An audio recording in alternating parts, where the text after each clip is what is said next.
Good morning mga kanukis, habang nagkakape tayo, may katanungan from Ren Raul Damang. Ano yung vitamins gamit mo busyo sa breeding?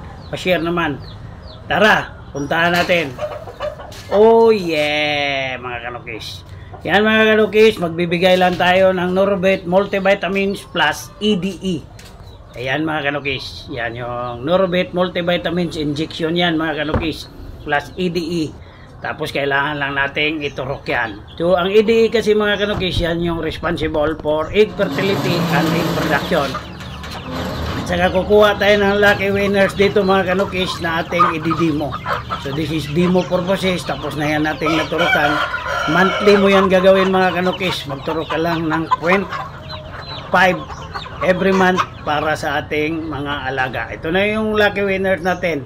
So kailangan lang natin ng 0.5 Norbit at saka iturok natin doon sa pitso sa may mga laman-laman. Huwag patamaan yung buto. Oh yeah, tapos na mga kanukis. So pwede nang lumaya to. Oh, malaya ka na baby. Oh yeah. Cut the cameras. Oh.